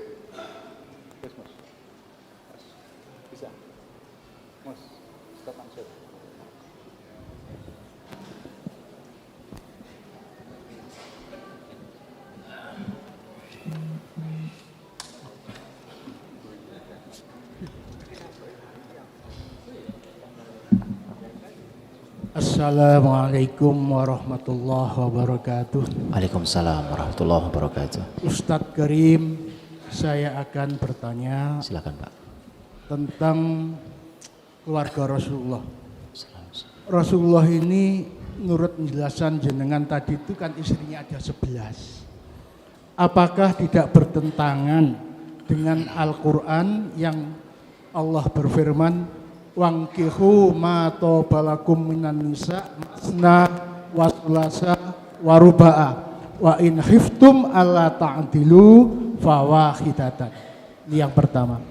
Yang kedua, apa konsep Rasulullah membina istri yang sebanyak itu kok tidak ada yang bentrok, tidak ada yang khusus dan lain sebagainya. Padahal saya ini punya istri satu aja kadang-kadang sulit membina itu. Tenang. Saya Ini bukan curhat ini, tenang. Kalau di Mekah itu, Siap. Madinah itu saya sering diomongkan sama orang-orang Arab itu. Antum min Indonesia, kam zaujutuka ana wahid. Oh, sohir. Jawabnya orang-orang Arabi di sana. Iya. Yang selanjutnya Ustadz Karim, saya akan minta penjelasan tentang Rasulullah bersama Aisyah. Kalau ada giliran pernah berkata begini Aisyah, ma ra'aitu minni wa ma ra'aitu minhu. Ini ucapan Aisyah suatu saat dapat giliran dari Rasulullah. Sekian, wassalamualaikum warahmatullahi wabarakatuh. Baik Pak. Yang pertama, apakah tidak bertentangan? Tidak, karena ada beberapa hal yang oleh para ahli ilmu Islam disebut sebagai khosoisnya Rasul SAW. Dia hal-hal yang khusus bagi Rasul SAW. Bahkan ada sebagian amal itu yang hukumnya sunnah bagi kita tapi wajib buat Nabi. Amal itu ada yang sebagian buat kita sunnah hukumnya, buat Nabi dia wajib hukumnya. Ada amal yang buat kita hukumnya makruh, buat Nabi boleh. Contohnya puasa nyambung itu, puasa wisol itu. Kan kalau puasa kita harus buka Pak kalau maghrib. Tapi kalau Nabi boleh untuk tidak buka. Puasa terus nyambung itu Nabi boleh. Kalau selain Nabi tidak boleh. Sebagian ahli ilmu menghukuminya makruh hukumnya. Ya. Jadi memang ada hal-hal yang khusus buat Nabi, termasuk diantaranya adalah menikahi lebih dari 4. Itu khusus buat Nabi SAW. Untuk umatnya maksimal 4. Makanya itulah yang dilakukan oleh para sahabat Nabi dulu. Para sahabat Nabi dulu, ya istrinya maksimal 4. Bahwa nanti di total lebih dari 4 itu ya biasa juga. Ya, tetapi ketika satu kali jalan dia maksimal hanya 4. Bahwa nanti mungkin ada yang meninggal atau ada yang cerai, kemudian diganti yang lain dan seterusnya. Itu yang pertama. Yang kedua, apa resepnya? Memang tadi teman-teman, sebagai suami ini memang ilmunya harus lapang. Kalau ilmunya lapang tuh insya Allah hatinya juga lapang. Karena dia tahu strategi itu nggak cuma satu poin, Pak. Dia banyak jalan dia tahu, karena ilmunya banyak. Itulah salah satu cara Nabi untuk melapangkan itu. Karena kalau gampang sumpek, Pak, kan ada masalah dikit sumpek, masalah dikit sumpek, nah itu lama-lama pergi juga tuh suami kan. Padahal istri cuma satu. Tapi kalau kita punya ilmu yang lapang, maka akan banyak sekali jalan yang bisa kita tempuh. Antar istri Nabi terjadi bentrok, iya kayak tadi itu, Pak. Bentroknya tadi saling marah antar mereka. Kadang-kadang memposisikan Nabi di posisi yang kadang-kadang Nabi juga sulit posisinya gitu. Tapi tadi bahwa ada hal-hal yang memang disikapi dengan senyum, kadang-kadang ada hal-hal yang oleh Nabi SAW disikapi dengan cara yang biasa saja dan seterusnya. Ya, jadi ini semua berawal dari ilmu tadi itu. Dan apalagi kalau penyebab kemarahan istri Nabi itu biasanya babnya adalah cemburu. Waktu Ummu Salamah mau dinikahi oleh Nabi, Ummu Salamah kan keluhannya itu, Pak. Keluhannya adalah ya Rasulullah, saya ini wanita dengan beberapa masalah. Di antara masalahnya adalah saya ini wanita pencemburu berat. Nabi mengatakan, adapun cemburumu semoga Allah menghilangkannya darimu. Menghilangkan itu bukan berarti Ummu Salamah tidak punya cemburu. Tetap punya cemburu, tetapi cemburu yang negatif yang hilang. Nah itu. Jadi kan cemburu itu ada yang positif dan negatif. Nah, yang negatifnya yang hilang. Gitu, Pak. Adapun yang ketiga saya tidak tahu, Pak. Saya baru dengar kalimat tadi itu. Saya tidak tahu persisnya kalimat itu seperti apa, Allah alam. Itu saya kira. Kalau saya boleh menyempurnakan apa yang ditanyakan Bapak tadi, apakah Rasulullah SAW itu setiap menikahi istri-istrinya ini, apakah ada perintah dari Allah untuk menikahi perempuan itu atau dari Rasulullah sendiri? Baik, ini sih bukan menyempurnakan, Ustaz. Ini Ustaz Abdurrahman iseng sendirian ini. Tapi sudah nggak ada wahyu turun saat ini, jadi antum nggak perlu nunggu wahyu, nggak ada wahyu turun. Rasul SAW menikah itu tidak mesti harus dari wahyu. Bahkan setahu saya yang berdasarkan wahyu itu lebih sedikit dibandingkan yang tanpa wahyu. Yang berdasarkan wahyu umpamanya Aisyah radhiyallahu anha. Karena Aisyah radhiyallahu anha itu sebelum dinikahi Nabi atau Nabi SAW pernah dihadiri oleh Jibril, kedatangan Jibril alaihissalam. Kemudian Jibril membawa kain sutra, gitu ya, dan di situ ada wajahnya Aisyah radhiyallahu anha. Kemudian Jibril mengatakan ini istrimu dunia dan akhirat. Oke. Atau kisahnya Zainab binti Jahash radhiyallahu anha dalam surat Al-Ahzab 37 itu kebanggaannya Zainab binti Jahash. Jadi para istri Nabi itu, ini hebatnya teman-teman ya, hebatnya. Istri Nabi itu kalau lagi kumpul, kalau lagi ngobrol sesama mereka, ya kan, mereka itu bisa selalu punya kata untuk membanggakan dirinya di atas yang lainnya.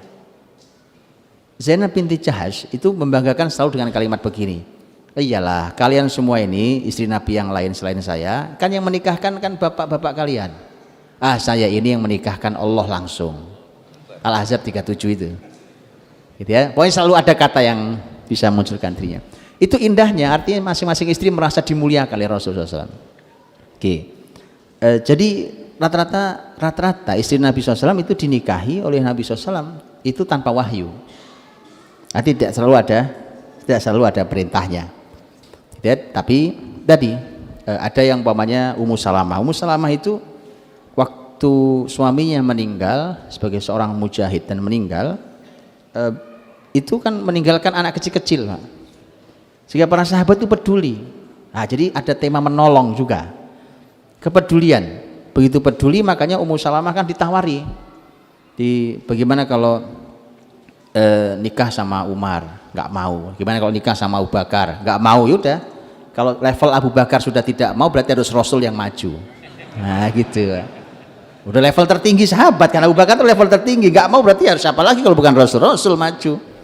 Nah itu sesuai dengan doanya Ummu Salamah waktu suaminya meninggal itu, Nabi menjenguk dan kemudian Nabi keluar dari rumah, kemudian terdengar tangis Ummu Salamah, ternyata suaminya meninggal. Kemudian kan doanya Ummu Salamah itu, Allahumma ajirni fi musibati wa akhluf li khairan minha itu ya. Ya Allah, berikan aku pahala atas musibah ini dan berikan aku ganti yang lebih baik dari ini. Nah ternyata cara Allah menggantinya, maka diberikan suami yang lebih baik. Karena memang Ummu Salamah itu adalah suaminya sebelum meninggal, memang suaminya pesan, nanti kalau aku meninggal, aku berharap kau menikah lagi. Kemudian suaminya berdoa, ya Allah, berikan pada Ummu Salamah suami yang tidak pernah menyakiti dia. Ada orang kayak gitu kan. Ada sahabat lain, yaitu contohnya Abu Dzar. Abu Dzar pesan ke istrinya, nanti kalau aku meninggal, kamu jangan nikah lagi.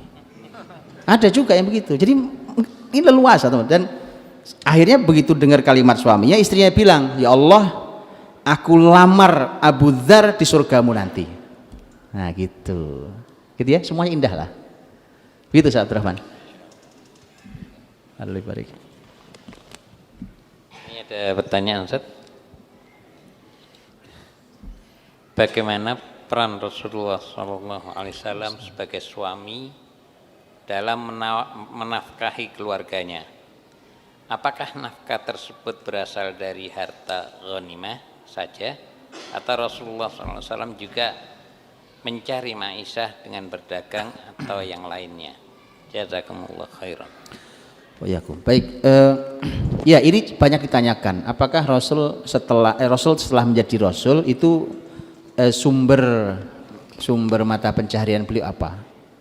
Sebelum beliau jadi Nabi, beliau berdagang. Apalagi ketika sudah menikah dengan Khadijah, maka kan modal Khadijah itu besar sekali.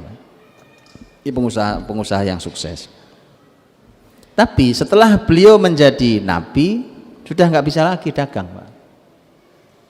Sudah nggak bisa lagi dagang. Jadi Rasul itu sudah tidak dagang ketika beliau jadi Nabi. Nah, nggak bisa, karena sudah, kok jangankan sampai dagang, Pak. Itu baru terima wahyu pertama itu, Rasul datang, begitu yakin bahwa itu wahyu, Nabi berkata kepada, begitu turun perintah untuk berdakwah, ya ayyuhal muddatsir qum fa'andzir, bangun, berdiri, berikan peringatan. Saat itu nanti Nabi mengatakan kepada Khadijah radhiyallahu anha, kata Nabi, laqad madha ahdun naum, sudah habis waktu tidur saya. Dengan perintah seperti ini nih, sudah nggak ada lagi waktu saya untuk tidur. Jadi udah nggak sempat ngurusi pasar, Pak. Untuk jualan apanya udah nggak sempat. Karenanya Nabi itu makanya gitu, kadang-kadang ya kalau tidak ada makanan ya puasa betulan. Nah, Nabi itu orang yang tidak mungkin menampakkan ketidakmampuannya, kemiskinannya, itu nggak ada, Pak.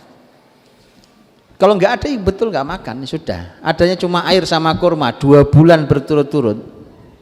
2 bulan berturut-turut di rumah istri si Nabi. Sudah kejadian. 3 kali hilal, itu artinya 2 bulan. 3 kali hilal itu 2 bulan. 2 bulan berturut-turut tidak ada makanan kecuali air dan kurma. Cobain kalau percaya, Pak, betapa susahnya itu. Tapi itu kenyataannya. Sehingga dari mana sumbernya? Gitu ya. Dari mana sumbernya? Ada beberapa sumber. Sumber pertama adalah hadiah dari para sahabatnya. Nabi tidak menerima sedekah karena Nabi tidak boleh makan harta sedekah, tapi Nabi menerima hadiah. Nabi dapat hadiah-hadiah. Kadang-kadang datang pengusaha seperti Dihya bin Khalifah Al-Kalbi, pengusaha besar, datang ke Nabi, nanti ngasih hadiah sendal, baju, gitu Pak. Nabi terima hadiah karena itu sebagai sambung persaudaraan. Kemudian sahabat kaya raya Sa'ad bin Ubadah radhiyallahu anhu, ini pemimpin masyarakat Khazraj. Pemimpin besar ini kaya raya dan itu bisa setiap hari dia ngundang puluhan orang untuk makan di tempat dia itu, tiap hari bisa, Bang. Jadi kalau hari ini alhamdulillah mulai muncul gerakan ngasih makan gratis ya, di mana-mana. Itu Sa'ad bin Ubadah dari dulu begitu. Waktu masih sulit makanan di awal-awal Madinah, kalau sudah habis sholat isya begini, Nabi lihat mulai pada kelaparan tapi nggak ada yang bisa dimakan. Nabi umumkan, kata Nabi, siapa di antara kalian yang punya sisa makanan untuk 1 orang, bawa saudaranya 1. Yang cukup untuk 2 makan, bawa 2 orang, dan seterusnya. Pokoknya masih ada sisa makan, tolong dibawa saudaranya. Ada yang bawa 1 orang, bawa 2 orang, bawa 3 orang. Sa'ad bin Ubadah bawa 80 orang. Orang kaya raya, Pak. Antum mau saya kasih doanya Sa'ad bin Ubadah? Doanya nekat ini. Saya kasih, tapi kalau antum berdoa, antum tanggung jawab di hadapan Allah sendiri masing-masing ya. Ini agak ngancam sedikit doanya, karena doanya ini luar biasa, antum pasti senang banget doanya. Ya, cuma tanggung jawabnya nggak mudah, karena Sa'ad bin Ubadah itu kayak gitu model orangnya. Sa'ad bin Ubadah doanya begini, Pak. Doanya adalah, kata beliau, ya Allah, saya ini adalah orang yang tidak cocok dengan hal yang sedikit.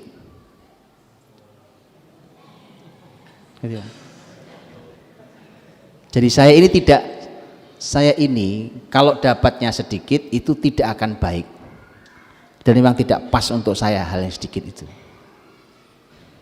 Simpel doanya ya. Maka Sa'ad bin Ubadah itu kaya raya, Pak, tapi jangan cuma bicara kayanya.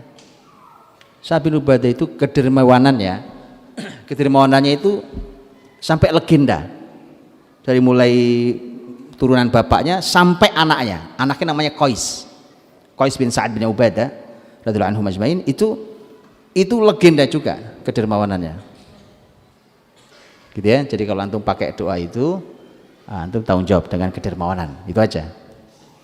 Baik, maka dari kadang itu Sa'ad bin Ubadah itu suka ngantri makanan ke istri-istri Nabi itu, juga sahabat-sahabat lain, sampai istri Nabi itu pernah protes ke Nabi, ya Rasulullah, sampaikan dong ke sahabat-sahabatmu, kalau ngasih hadiah itu nggak usah nunggu waktu engkau di jatahnya Aisyah, kenapa sih gitu.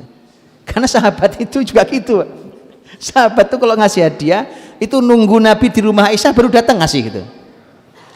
Sampai istri lain protes itu, istri lain sampai protes itu. Lah masuk kita ngomong ya kan, Nabi juga gimana wong cuma dikasih gitu kan. Baik, kemudian jadi, dan itu teman-teman jadi konsep nanti di sepanjang sejarah Islam setelah Rasul, jadi konsep bahwa makanya di dalam Islam itu ada istilah namanya waqful fuqaha. Dulu dalam Islam itu para ahli ilmu itu disuruh fokus dengan ilmunya, urusan kesejahteraannya diurusi oleh wakaf produktif. Jadi konsep ini akhirnya gitu. Karena kalau ahli ilmu sibuk nyari duit, ahli ilmu sibuk ngamen, Pak, sudah nggak jadi itu ilmu. Mana dia sempat baca buku, mana dia sempat menganalisa ilmu, mana sempat dia meneliti. Wong kerjanya keliling ceramah di mana-mana. Kapan belajar ilmunya? Di tengah sekian banyak literatur Islam itu. Padahal orang kayak Anda yang bisa baca, kan begitu. Nah itu harus ada solusinya, teman-teman. Solusinya dalam Islam itu dimunculkan wakaf-wakaf produktif untuk menopang kesejahteraan para ahli ilmu itu. Bahkan dulu ahli ilmu kadang-kadang duduk aja di situ, duduk situ, di ruangan itu duduk saja. Kerjanya cuma apa? Baca buku doang kerjaannya. Baca buku, meneliti, menganalisa, kemudian menulis kembali apa segala macam, memberikan pengajaran. Orang kalau nanya malah mudah kan?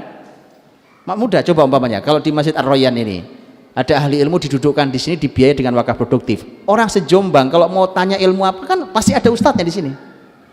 Datang aja, asal antum datang jam sekian, beliau masih ada. Nah ini nyari ustadz susah, Pak. WA juga nggak dijawab-jawab kan? Iya, susah kan? Itu. Jadi itu jadi sistem. Oke. Kemudian beliau juga dapat jatah ghanimah. Kan ghanimah itu 1/5-nya jatah Nabi SAW. Nanti oleh Nabi akan dibagi ke orang fakir, miskin, ibnu Sa'id ya. Itu pembagian terserah Nabi.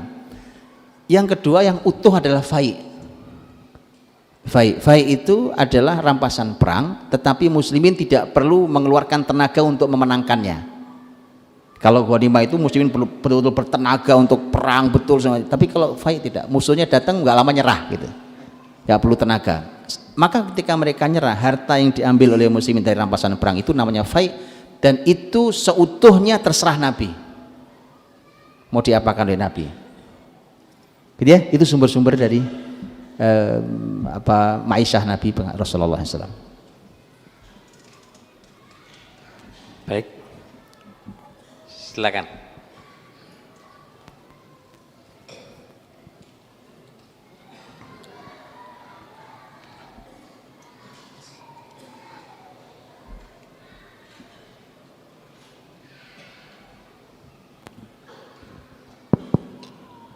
Assalamualaikum warahmatullahi wabarakatuh. Assalamualaikum warahmatullahi wabarakatuh. Terkait dengan nikahnya Rasulullah yang 11 atau lebih dari satu. Kalau kita amati Ustaz ya, Nabi menikah dengan para janda yang sudah usia lanjut, kan begitu. Kemudian dari kehidupan beliau sepenuhnya untuk urusan agama, kan begitu.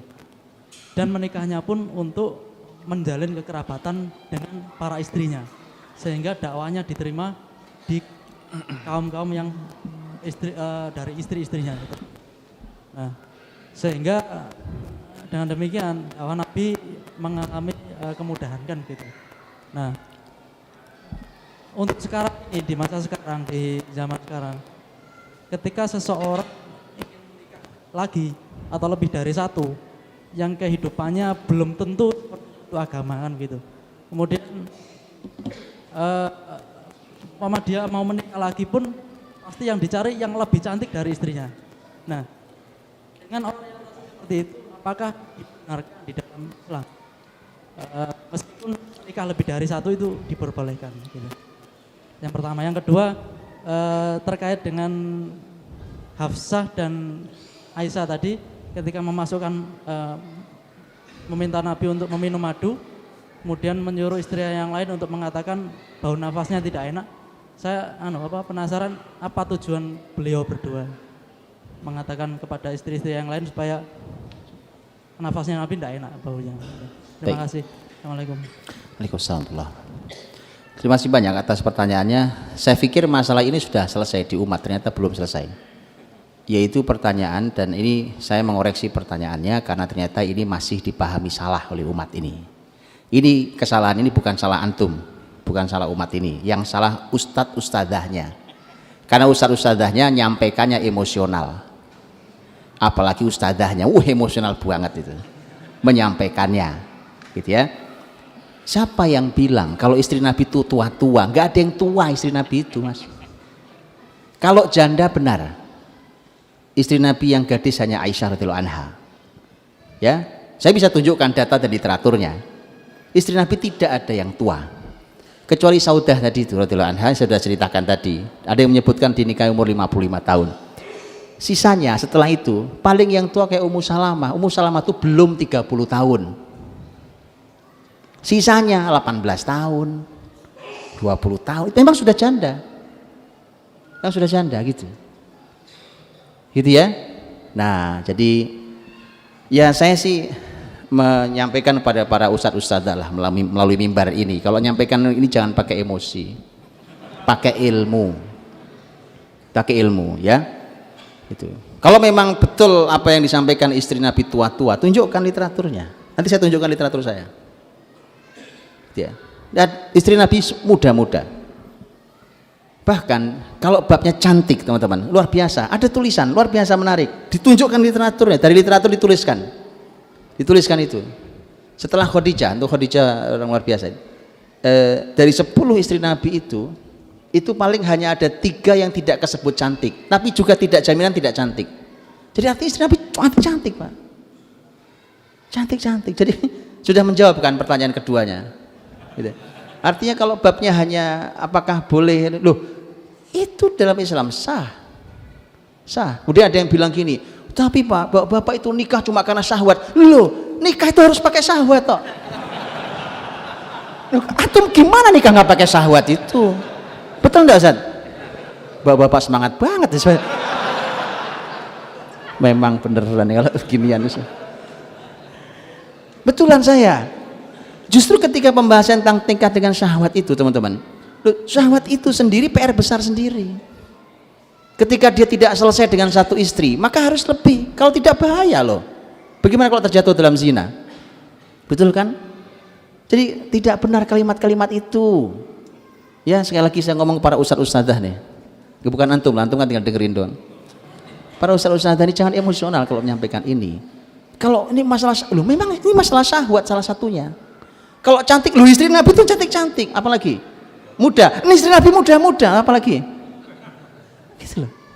Ya, jadi teman-teman, ini indahnya kalau membahas ilmu tuh pakai ilmu ya, nggak pakai emosi, pakai ilmu. Dan bagaimana itu di literatur Islam tercatat hal-hal seperti itu. Baik, maka apakah kemudian bisa boleh? Ya sudah, jelas berarti nggak ada masalah dengan hal itu. Ya, tidak ada masalah. Bahwa kemudian babnya tadi banyak ini kan tidak memikirkan dakwah dalam pernikahan Nabi. Tadi saya sudah bilang, pernikahan Nabi itu tidak semuanya bicara tentang masalah dakwah. Tidak semua masalah dakwah. Oh Nabi, tadi saya tidak sempat bertutur tentang tema cinta. Tema cinta di kehidupan rumah tangga Nabi itu luar biasa indahnya, Pak. Iya, ada bab cinta. Bab cinta. Ya, dan maka ketika Rasul ada isu Rasul mau menikahi Ummu Salamah, itu yang repot Aisyah radhiyallahu anha. Aisyah radhiyallahu anha kemudian nyari informasi karena begitu dia nggak kenal, Aisyah tidak terlalu kenal dengan Ummu Salamah sebelumnya. Dia dengar-dengar bahwa Ummu Salamah itu orangnya pintar, cantik, apa gitu ya. Akhirnya Aisyah penasaran, cari sendiri beritanya. Dicari sendiri beritanya, dicek betul Ummu Salamah itu. Kemudian kata Aisyah, ternyata Ummu Salamah itu lebih dari yang mereka gambarkan. Nah itu tambah seruan, lebih dari yang mereka gambarkan. Memang luar biasa orangnya gitu ya. Nah, jadi kita tahu ya, kalau masalah kisah Hafsah Aisyah tadi, kenapa mereka mengatakan suruh mengatakan mulutmu aromanya tidak sedap, itu faktornya adalah karena sebenarnya mereka ingin menunjukkan protes bareng-bareng kepada Nabi. Ya, dipimpin oleh Aisyah dan Hafsah radhiyallahu anhuma. Mereka menunjukkan protes ke Nabi SAW bahwa pokoknya mereka tidak suka lah, gitu ya, karena sebenarnya berawal dari kecemburuan disulutkan ke yang lainnya. Nah, babnya cuma itu, supaya nanti Nabi tahu bahwa kan Nabi akhirnya tahu juga memang. Oh, kalau kok sama kalimatnya ya kan, masuk sini sama, masuk situ sama, masuk sini sama, ini pasti ada satu sumbernya. Oh iyalah. Nah, gitu. Jadi setelah Nabi kemudian maka ambil keputusan tadi, Nabi mengharamkan untuk tidak minum madu setelah itu. Ditegur Allah, madu itu halal loh, kenapa kamu haramkan wahai Nabi? Maka diminta Nabi untuk menebus sumpahnya, menebus sumpahnya. Qad faradallahu lakum tahillata aimanikum. Jadi disuruh untuk menebus sumpahnya karena sumpahmu sudah salah, karena kamu berarti mengharamkan apa yang dihalalkan Allah SWT. Wallahu a'lam bishawab. Baik, kami tutup pengajian ini. Mudah-mudahan pengajian ini mendapatkan barokah dari Allah SWT. Amin. Dan bisa menjadi pijakan kita di rumah tangga kita untuk bisa meniru keluarga Nabi SAW. Bapak-bapak serta ibu-ibu yang kami hormati, marilah kita doakan saudara kita selaku sekretaris Yayasan Masjid Ar-Rayyan ini, yaitu Bapak Muhammad Hasan Bazet, saat ini mengalami sakit dalam kondisi kritis. Semoga Allah SWT menyembuhkan beliau, insyaallah. Allahumma rabban nas dzibil bas ishfi anta syafi la syifaan illa syifauka syifaan la yughadiru saqamah. Kemudian yang berikutnya kami umumkan, insyaallah kajian untuk bulan Maret kita bertemu pada hari Sabtu tanggal 30 Maret di tempat ini dengan Ustadz Asep Sobari LC. Kami ulangi, hari Sabtu tanggal 30 Maret kita bertemu dengan kita undang kemari Ustadz Asep Sobari LC. Demikian yang bisa kami sampaikan. Kami mohon Ustadz Budi Azhari bisa memimpin doa. Mari kita tutup dengan doa. Hadirin dirahmati Allah. Untuk saudara-saudara kita yang diberikan sakit, semoga Allah berikan kesehatannya. Semoga Allah berikan untuk bisa berkumpul bersama kita kembali dalam amal-amal kebaikan. Dan semoga Allah berikan juga kesehatan, afiat untuk kita semuanya. Dan diberkahi kita, di ilmu kita, di sisa usia kita, di keluarga kita, di anak keturunan kita, di harta kita. Dan semoga Allah SWT memberikan kemuliaan kepada Islam ini di negeri ini, dan semoga Allah berikan kita kesempatan untuk menyaksikan saat Allah menegakkan syariatnya di bumi Nusantara ini. Allahumma shalli wa sallim wa barik ala Muhammadin wa ala alihi wa sahbihi ajma'in walhamdulillahi rabbil alamin hamdan yuwafi ni'amahu wa yukafi'u mazida ya Rabbana lakal hamd wa lakal syukr kama yanbaghi li jalali wajhikal karimi wa 'azimi sultanik. Allahumma inna nas'aluka wa nashhadu annaka antallahu la ilaha illa antal ahadus samad lam yalid wa lam yulad wa lam yakul lahu kufuwan ahad. Allahumma a'izzal islam wal muslimin, Allahumma a'izzal islam wal muslimin, Allahumma a'izzal islam wal muslimin, Allahumma ansuril mustad'afina minal mu'minin fi kulli makanin wa zaman ya rabbal alamin. Allahumma la tusallit alaina man la yakhafuka fina wa la yarhamuna. Allahumma la tusallit alaina man la yakhafuka fina wa la yarhamuna. Allahumma la tusallit alaina man la yakhafuka fina wa la yarhamuna. Rabbana hab lana min azwajina wa dhurriyyatina qurrata a'yun waj'alna lil muttaqina imama. Allahumma ij'alna muqimis shalah wa min dhurriyyatina. Rabbana wa taqabbal du'a. Allahumma rabbana taqabbal minna innaka antas samiul alim wa tub alaina innaka antat tawwabur rahim. Allahumma shfi mardana wa mardal muslimin. Allahumma shfi mardana wa mardal muslimin. Allahumma shfi mardana wa mardal muslimin. Rabbana atina fid dunya hasanah wa fil akhirati hasanatan wa qina adzaban nar. Subhana rabbika rabbil izzati amma yasifun wa salamun alal mursalin walhamdulillahi rabbil alamin.